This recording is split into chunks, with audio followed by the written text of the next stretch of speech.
تو جو مغفرت اور رحمت تمہیں ملے گی وہ کہیں بہتر ہے ان چیزوں سے جو یہ لوگ جمع کر رہے ہیں۔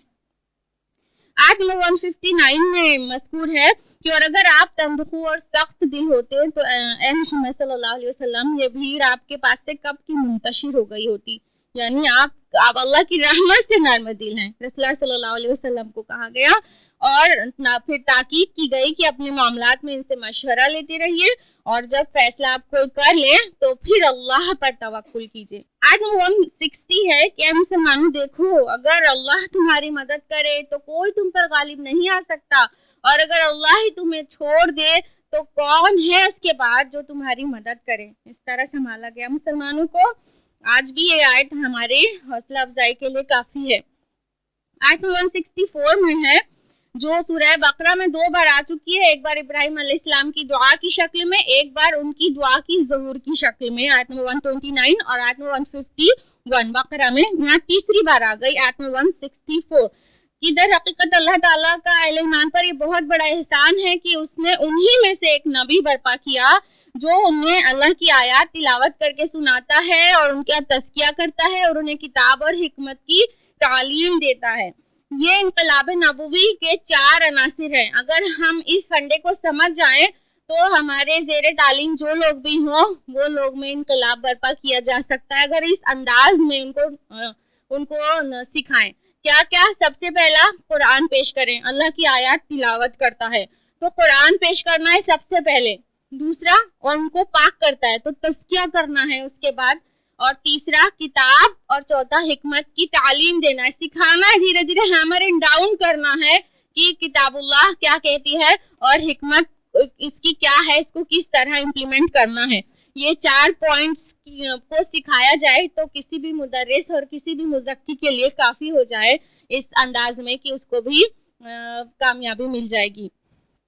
آیت نمبر 169 ہے کہ اور ہرگز نہ سمجھنا ان لوگوں کو جو اللہ کی راہ میں قتل ہو گئے ہیں کہ وہ مردہ ہیں، بلکہ وہ زندہ ہیں اور اپنے رب کے پاس رزق دیے جاتے ہیں۔ بقرہ میں آیت نمبر 154 اس موضوع پر گزر چکی ہے، اور اس کی جو تفصیلات ہے وہ یہ کہ شہداء کو فوری جنت میں داخلہ مل جاتا ہے۔ مسلم شریف کی روایت میں ہے کہ شہداء کی روحوں کو جنت کے سبز پرندوں کی سینے میں داخل کر دیا جاتا ہے جو وہاں کھاتے پھرتے ہیں۔ تو باقی سب کا تو جب اہل جنت جو ہیں بھی ان کا حساب کتاب ہونے کے بعد جنت میں داخلہ ملے گا، لیکن شہداء کے لیے خاص ہے کہ جیسے ہی انتقال کرتے ہیں ویسے ہی ان کی روحوں کو جنت میں داخل کر دیا جاتا ہے۔ وہ تبھی سے ان کو جو برزخ والے لائف کے بجائے وہ جنت میں مزہ ملنا شروع ہو جاتا ہے۔ رکو نمبر 18 ہے جو کہ آیت نمبر 172 سے 180 تک پھیلا ہوا ہے۔ اس میں آیت نمبر 173 میں محسنین اور متقین کے لیے اللہ تعالیٰ نے فرمایا کہ یہ وہ لوگ ہیں جن کو کہا جاتا ہے جب کہ تمہارے خلاف بہت بڑی فوج اکٹھا ہو گئی ہے، جمع ہو گئی ہے، پس تم ان سے ڈرو۔ تو اس بات نے ان کے ایمان کو اور زیادہ بڑھا دیا اور انہوں نے کہا حسبنا اللہ و نعم الوکیل، کافی ہے ہم کو اللہ اور وہ بہتر کارساز ہے۔ ایمان کا یہ تقاضا ہے کہ جو کوئی ڈرائے تو ایمان اور بڑھ جانے والا ہے۔ آیت نمبر 175 ہے کہ اے مسلمانوں، یہ شیطان ہے جو تمہیں اپنے ساتھیوں سے ڈراتا ہے، تم ان سے نہ ڈرو، تم مجھ سے ڈرو۔ اصل میں مدینہ کے یہود اور مکہ کے مشرکین مسلمانوں کے خلاف کوئی نہ کوئی ساز باز، کوئی نہ کوئی پلاننگز کرتے رہتے تھے، تو اس کے ضمن میں کہا گیا کہ تم رنجیدہ مت ہو، یہ تمہارا کچھ بھی نہیں بگاڑ سکتے ہیں، یہ سیلاب میں آئے اوپر کے جھاگ کی طرح ہے، یہ ابھی بیٹھ جائے گا۔ آیت نمبر 176 میں کہا کہ وہ ہرگز اللہ کا کوئی نقصان نہیں کر سکتے، اور کافروں کو تنبیہ کر کے کہا کہ آیت نمبر 178 میں کہ کافر یہ نہ سمجھیں کہ یہ مہلت ان کے لیے بہتر ہے، بلکہ اللہ تو صرف انہیں ڈھیل دے رہا ہے۔ یوں 6 رکوعوں پر مشتمل جنگ احد والا موضوع مکمل ہوا۔ اب آخری 2 رکوع ہیں سورہ آل عمران کے 19واں اور 20واں رکوع، اور یہ آخری 2 رکوع جو ہیں کنکلیوڈنگ رکوع ہیں سورہ کے۔ تو 19واں رکوع آیت نمبر 181 سے 189 تک ہے۔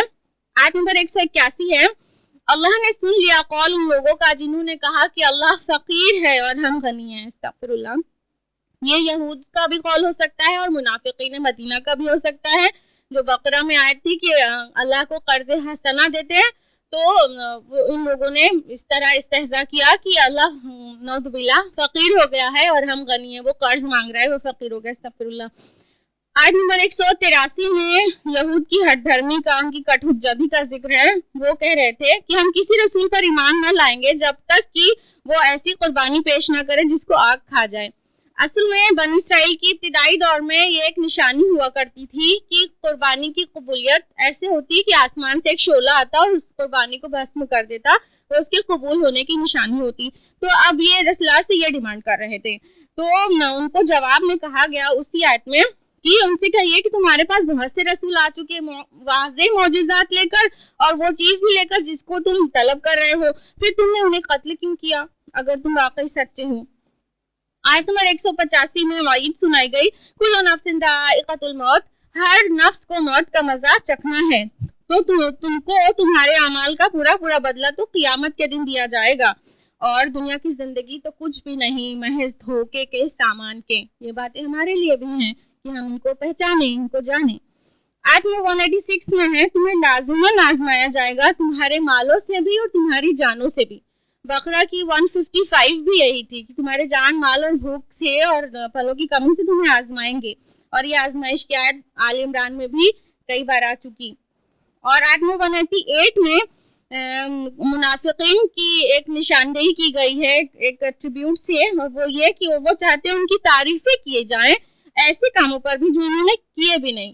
اور یہ دیکھیے آج کے عام مسلمان میں کتنا عام ہے کہ ایسی چیزوں پہ بھی تعریفیں چاہتے ہیں جو کیے بھی نہیں ہیں۔ رکوع نمبر 20 جو کہ آخری رکوع ہے اور آیت نمبر 190 سے 200 تک پر مشتمل ہے، اور یہ قرآن مجید کی عظیم ترین آیات میں سے ایک ہے، اور اس کی جو شروعاتی 6 آیات ہیں اس کے بارے میں روایات میں ملتا ہے کہ جب یہ حضور پاک صلی اللہ علیہ وسلم پر نازل ہوئی تو آپ پر رقت طاری ہو گئی تھی، آپ پوری رات روتے رہے، یہاں تک کہ جب آپ نماز میں تھے تو سجدے کی جگہ بالکل گیلی ہو گئی، آنسوؤں سے تر ہو گئی، اور آپ نے ٹہل کر وہ رات کاٹی ہے، گزاری ہے۔ اور جب صبح کو حضرت بلال نے آپ کی اس حالت کی وجہ پوچھی تو آپ صلی اللہ علیہ وسلم نے فرمایا، میں کیوں نہ روؤں، آج شب مجھ پر میرے رب نے یہ آیات نازل فرمائی ہے۔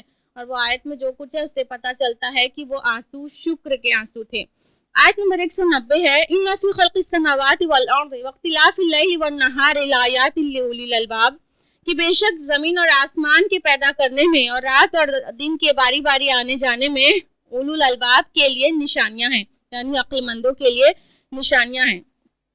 ایک بقرہ کے ساتھ زوجیت اس کی بتا دیں کہ یہ 20واں رکوع کی سٹارٹنگ ہے آل عمران کی، اور بقرہ کے بھی 20ویں رکوع کی سٹارٹنگ اسی طرح کی تھی جو کہ آیت 164 ہے کہ اللہ کی آیات میں غور کرو۔ اللہ تعالیٰ یہ چیز بہت پسند کرتا ہے کہ کھول آنکھ، زمین دیکھ، فلک دیکھ، فضا دیکھ، مشرق سے ابھرتے ہوئے سورج کو ذرا دیکھ۔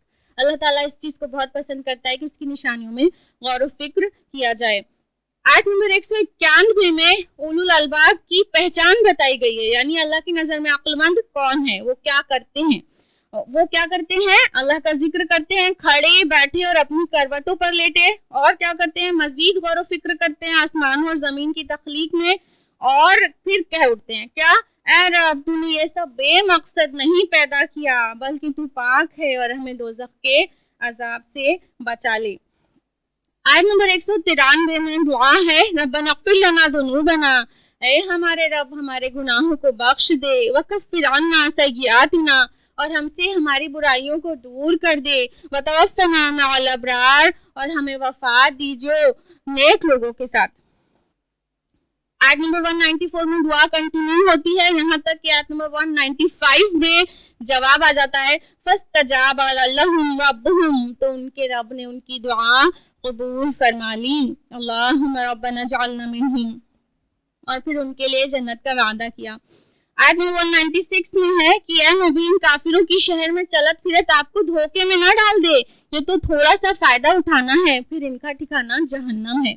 اس کے بعد آیت نمبر 200 ہے اور بہت غور کرنے والی آیت ہے، یا ایھا الذین آمنوا اصبروا وصابروا ورابطوا واتقوا اللہ لعلکم تفلحون، اے اہل ایمان صبر کرو اور مقابلے میں ایک دوسرے سے صبر کرو اور مربوط رہو، یعنی ڈسپلنڈ رہو اور اللہ کا تقوی اختیار کرو تاکہ تم فلاح پا جاؤ. تو جب مشکل گھڑی آئے گی تو سب کچھ سہنے کے لیے صبر کے دہانے کھل جانا چاہیے. تو صبر تو کرنا ہی ہے. وہ صابرو بھی کہا گیا, مشرکین کے مقابلے میں صبر, کسی سے مقابلے میں صبر, ایک دوسرے سے زیادہ صبر. تو مقابلے میں بھی صبر کرو, اپنے لیول پہ بھی کرو, دوسرے سے زیادہ صبر کرنے کی کوشش کرو اور ڈسپلن رہو, مربوط رہو. ویل ڈسپلن میں رہ کے ہی انسان کسی بڑے مشن کو جیت سکتا ہے اور یہی فلاح کی کنجی ہے. اس کے بعد سورہ نساء سٹارٹ ہوتی ہے. یہ آخری آیت تھی سورہ آل عمران کی. الحمدللہ ہم لوگوں نے آل عمران تک کا موضوع سمجھ لیا اور اس کی تھوڑا سا خلاصہ جان لیا. اب سورہ نساء سٹارٹ ہو رہی ہے, پارہ ابھی چل رہا ہے, چوتھا پارہ. سورہ نساء 24 رکوع اور 176 آیات پر مشتمل ہے. زمانہ نزول کے اعتبار سے سورہ نساء 3 ہجری کے آخر سے لے کر 4 ہجری کے آخر تک یا 5 ہجری کے شروع تک کے مختلف اوقات میں نازل ہوئی ہے. سورہ نساء اور سورہ مائدہ آپس میں جوڑا ہے, سورہ بقرہ اور آل عمران آپس میں جوڑا ہے, اور سورہ نساء کا جو جوڑا ہے وہ ہے سورہ مائدہ جو اس کے بعد آئے گی. جوڑے کی تعریف پتہ ہے نا, پیر کس کو کہتے ہیں؟ دو یا دو سے زیادہ چیز آپس میں مل کر ایک مقصد کو پورا کریں تو وہ جوڑا کہلاتی ہیں. تو ہمیشہ سملیرٹی ہونا ضروری نہیں ہے, ایک چیز ایک جگہ ہے, دوسری چیز دوسری جگہ, دونوں مل جائے تو ایک کام ہو جائے, یہ ضروری ہے اس میں. تو سورہ نساء اور مائدہ جوڑا ہے, اور نساء کی جو شروعات ہے وہ یا الناس سے ہوتی ہے لوگوں, اور مائدہ کی شروعات یا الذین آمنوا سے ہوتی ہے, اے ایمان والو. یعنی ایک جگہ لوگوں کو خطاب ہے, ایک جگہ اہل ایمان کے خطاب سے شروع, دونوں مل کے جوڑا بن گئے. اسلوب کے اعتبار سے دونوں صورتیں سورہ بقرہ کے نصف ثانی کے مشابہ ہیں, یعنی کہ ان میں چند مضامین کی لڑیاں ہیں جو ایک رسی کی طرح پیروئی ہوئی ہیں, اور الگ الگ مضامین الگ الگ ٹائم پہ آتے رہتے ہیں. پہلی لڑی یا یوں کہیں کہ ایک ٹائپ کی آیات ہیں جو خطاب کرتی ہیں اہل ایمان سے, یعنی قتال, انفاق, کام شریعت اور عبادات وغیرہ کے معاملے میں. اور دوسری لڑی یا دوسرے ٹائپ کی آیات ہیں جن میں خطاب ہے اہل کتاب سے, یعنی یہود اور نصارہ سے. اور تیسری لڑی یعنی تیسری ٹائپ کی جو آیات ہیں اس میں خطاب منافقین سے ہے, اور یہی سب سے بڑا حصہ ہے. تھوڑی سی کم آدھی سورہ منافقین سے خطاب کرتی ہے یہ سورہ نساء. سورہ بقرہ اور سورہ آل عمران میں بہت کم ہے جتنا بھی منافقین کے بارے میں. بقرہ میں تو منافق ورڈ آیا ہی نہیں, آل عمران میں ایک دو جگہ آیا, لیکن سورہ نساء میں اس کو کھول کے رکھ دیا گیا ہے, اور بہت مفصل بحث ہے منافقین کے تعلق سے سورہ نساء میں. اور غور کرنے کی جو بات ہے وہ یہ کہ منافقین سے خطاب یا الذین آمنوا سے ہی ہوتا ہے, اے لوگوں جو ایمان لائے ہو, کیونکہ قانوناً وہ بھی ایمان لائے ہیں, قانونی مومن وہ بھی کہلاتے ہیں. کہیں پہ بھی یا الذین نافقوا لفظ نہیں آیا ہے. تو غور کرنے کی بات ہے کہ کہاں پہ خطاب منافقین سے ہے, کون سی بات ایسی ہے جو منافقین کے بارے میں کہی جا رہی ہے, اور کون سی بات ایسی ہے جو حقیقی مومن کے بارے میں کہی جا رہی ہے. خود سمجھنے والی بات ہے. مضمون کے لحاظ سے سورہ نساء میں معاشرتی احکام ہے, اور اگر ہم دیکھیں تو انسانی تمدن یعنی ہیومن سیولائزیشن ہے, اس کی جو بنیاد ہے, بنیادی چیز ہے وہ معاشرہ ہے, اور معاشرے میں بنیادی اہمیت حاصل ہے مرد اور عورت کے تعلق کو. تو اس موضوع پر یہاں پہ ڈسکشن ہے خصوصاً خواتین کے بارے میں, اور نساء کا معنی بھی خواتین ہوتا ہے. اور دوسری چیز یہ کہ معاشرے میں کئی کمزور طبقات ہوتے ہیں جن کے حقوق کو لوگ چھین لیتے ہیں اور انہیں نہیں دیے جاتے, تو ان کمزور طبقات کی طرف توجہ ہے اور ان کے احکام ہیں. اور تیسری بات یہ کہ معاشرے میں جو جنس ہے یعنی سیکس ہے وہ بھی بہت اہم چیز ہے. اگر جنسی نظم و ضبط نہ ہو, اگر سیکس ڈسپلن موجود نہ ہو تو بے راہ روی کو روکنا بہت دشوار ہو جاتا ہے. تو اس بے راہ روی سے نپٹنے کے لیے بھی شروعاتی احکام اس سورہ میں آئے ہیں. اور سورہ مائدہ اس تمدن کے لحاظ سے بلند ترین منزل پر اس میں بحث کی گئی ہے, یعنی عدالتی نظام اور چوری ڈاکہ زنیوں کی حدود اور سزائیں وغیرہ. سورہ نساء اور مائدہ دونوں اہل کتاب سے بالکل فائنلی فیصلہ کن خطاب کرتی ہے. بقرہ اور آل عمران میں شروعات اور یہاں فیصلے کے انداز میں ہے.